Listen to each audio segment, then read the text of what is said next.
शांति। 13 मार्च। आज बाबा हम सभी को एक विशेष बात पर ही सावधानी दे रहे हैं।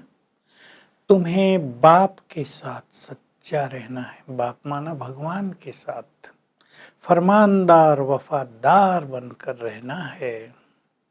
मैं आया हूँ तुम्हें श्रेष्ठ ज्ञान देने के लिए, चारों युगों की कहानी सुनाने के लिए। ये सुंदर समाचार मैं तुम्हें सुनाता हूँ। बस तुम्हें बाप से सच्चा रहना है, योग युक्त रहना है। देखो, बाबा के पास बहुत आते हैं, लेकिन कोटों में से कोई निकलते हैं। कोटों माना करोड़ों में से कोई निकलते हैं।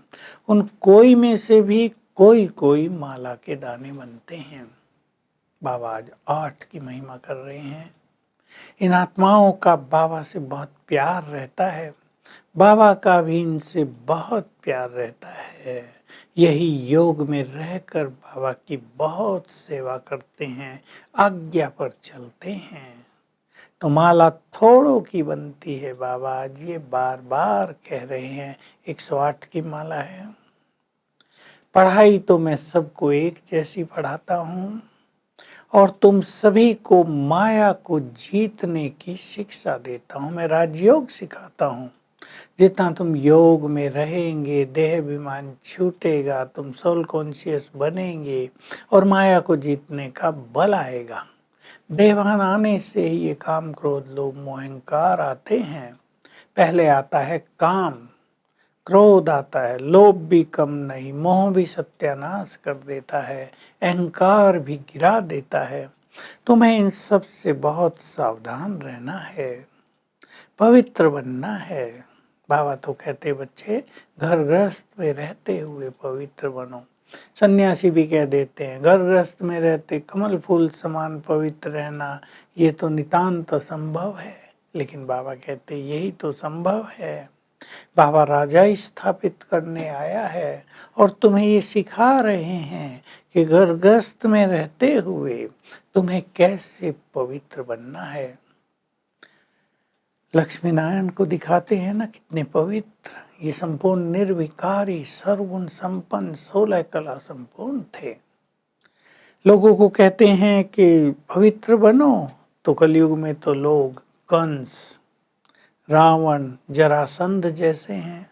कहते हैं विकारों के बिना बच्चे कैसे पैदा होंगे, विकारों के बिना सृष्टि कैसे चलेगी। पवित्र नहीं रह सकते तो ये बहाना बना देते हैं। लेकिन तुम्हें पवित्र बनना है। देखो, यमुना के किनारे श्री कृष्ण की रास दिखाते हैं, कृष्ण और राधे की रास दिखाते हैं, रास लीला दिखाते हैं, कृष्ण लीला दिखाते हैं। पर लीला में यही दिखा दिया, अकासुर बकासुर को मारा, इस राक्षस को मारा, उसको मारा। रामलीला भी दिखाते हैं, उसमें भी यही दिखाया, इन असुरों का संहार किया, राक्षसों को नष्ट किया। लेकिन शिव बाबा को बिल्कुल नहीं जानते। अब मैं तुम्हें आकर अपना परिचय दे रहा हूँ कि श्री कृष्ण को हिंसक नहीं थे, राम को हिंसक नहीं थे। तुम्हें तो अब पवित्र बनना है, संपूर्ण निर्विकारी बनना है। गुह्यराज बता रहे हैं, लोगों को ये पता नहीं कि निर्विकारी पवित्र दुनिया कैसे चलती है, वहाँ संतान कैसे उत्पन्न होती है। सत्युग त्रेता में ये सृष्टि पूरी तरह निर्विकारी थी।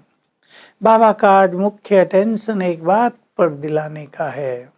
कोई आया है बाबा से खास क्षमा याचना करने, तो बाबा उसको बहुत अप्रिशिएट कर रहे हैं कि देखो ये बच्चा, छोटी सी भूल हुई तो भागा आया है बाबा से क्षमा लेने के लिए।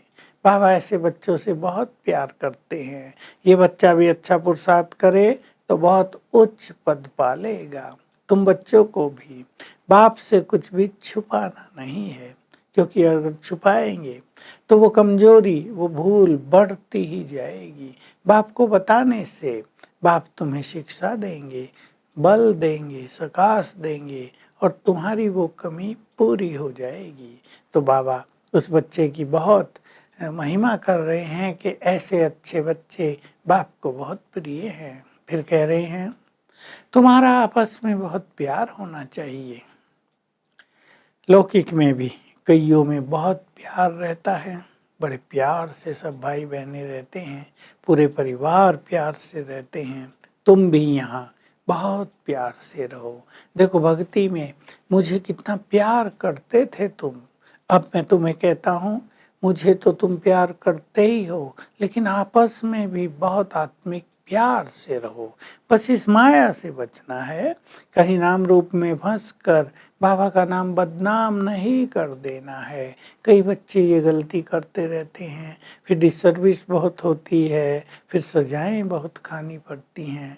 बाबा कहते हैं ट्रिब्यूनल बैठती है, साक्षात्कार कराया जाता है, बिना प्रूफ के तो किसी को सजा दी नहीं जाती। आजकल के कोर्ट में भी सब लिखना पड़ता है, ये किए, ये फल, ये सजा है। तो बाबा कहते हैं सबको साक्षात्कार कराता हूँ।